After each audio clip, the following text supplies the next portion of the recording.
Welcome to Jasvitha channel. இன்றைக்கி ஒரு முழு பிளாக் பார்க்கலாம். அதுக்கு தேவையான பொருள் வெங்காயம் 2, புடலங்காய் புட்டு. அதுக்கு தேவையான பொருள் வெங்காயம் 2, பச்சை மிளகாய் 1, கொஞ்சமாக பூண்டு, இஞ்சி, கருவேப்பிலை, கொத்தமல்லி.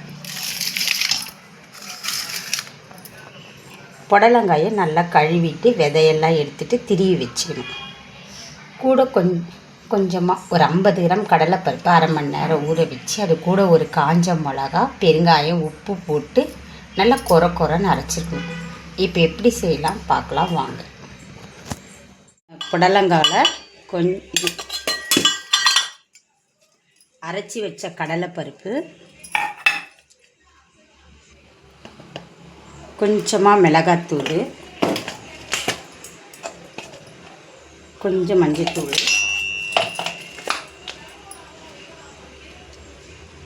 காய்க்கு தகுந்த உப்பு எல்லாத்தையும் ஒன்றா பிசைஞ்சிட்டு பார்க்கலாம். இப்போது புடலங்காய் திருவினது, கடலைப்பருப்பு, காஞ்ச மிளகாய், கடலைப்பருப்பு அரைச்சது, மிளகாத்தூள், மஞ்சத்தூள், உப்பு எல்லாத்தையும் போட்டு பிசைஞ்சு வச்சாச்சு. இனி கடாயில் எப்படி தாளிக்கலாம் பார்க்கலாம் வாங்க. இப்போது கடாய் காஞ்ச உடனே தேவையான அளவு எண்ணெய் ஊற்றணும்.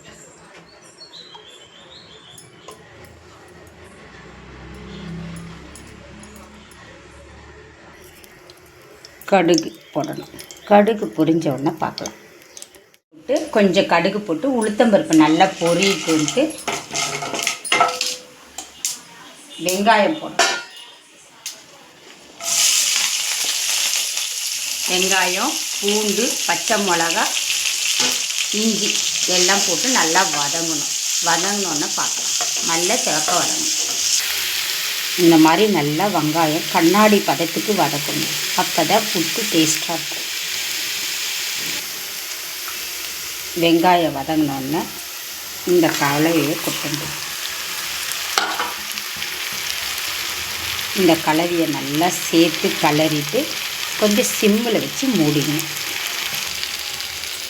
இது பச்சை கடலை மாவுனால கொஞ்சம் வேகத்துக்கு லேட்டாக தான் ஆகும், ஆனால் சுவையாக இருக்கும். இது நல்லா ஒரு 5 நிமிஷம் கழிச்சு கொஞ்ச நாள் திருப்பி விடணும். அப்போ தான் இது நல்லாயிருக்கும். இது வெந்தோடனே பார்க்கலாம். இந்த மாதிரி சிம்மில் வச்சு மூடி அந்த தண்ணி ஊற்றாமல் திருப்பி எடுக்கணும். அப்போ தான் தண்ணி கிண்ணி படாமல் திருப்பி எடுக்கணும். கேஸை சிம்மில் ஒரு 10 நிமிஷம் கழித்து பார்க்கலாம். ஒரு 10 நிமிஷம் கழித்து திருப்பினா கொஞ்சம் வெந்திருக்குது. திருப்பி நல்லா கலரி திருப்பி மூடணும். கொஞ்சம் எண்ணெய் தேவைப்படுது, பார்த்துட்டு கொஞ்சமாக எண்ணெய் ஊற்றணும்.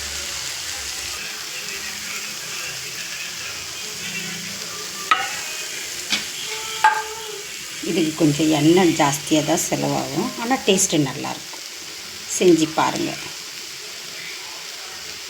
இப்போ கேஸ் பற்றாக்குறை, இது செய்யறது ரொம்ப கஷ்டம்தான். ஆனால் ஒரு ஐட்டமாக செஞ்சுக்கலாம். இன்றைக்கி நாங்கள் வெறும் ரசம் தான் வைக்கிறோம். இந்த பொரியல் டேஸ்ட்டாக இருக்கும். ஃபஸ்ட்டு இருந்ததுக்கு இப்போ கொஞ்சம் கலர் மாதிரி வெந்து வருது. கடலைப்பருப்பு இந்த மாதிரி நல்லா வேகணும். அப்போ தான் நல்லாயிருக்கும் டேஸ்ட்டு. இன்னும் கூட 10 நிமிஷம் ஆகும். இது சேர்த்துக்கு அரை மணி நேரம் எடுத்துக்கும். கொஞ்சம் லேட்டாக தான் இருக்கும். ஒரு 10 நிமிஷம் கழித்து 10 நிமிஷம் கழித்து பார்க்கலாம். வெந்தோடனே இந்த மாதிரி தனித்தனியாக ஆகிடும். முதல்ல எல்லாம் ஒன்றா ஒட்டிட்டு இருந்தது. இப்போது பொரியல் வந்து தனித்தனியாகிடும். இப்போ தேங்காய் போட்டு இறக்கணும். இப்போ தேங்காய் திருவி வச்சுருக்கோம், இதை போடணும். இப்போ தேங்காய் போட்டு இறக்கணும்.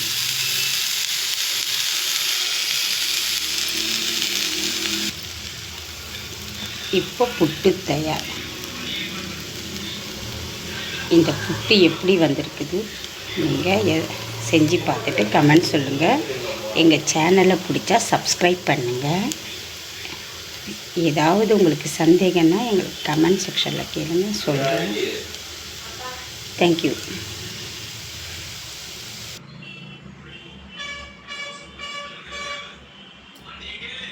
புடலங்காய் போட்டு தயார்.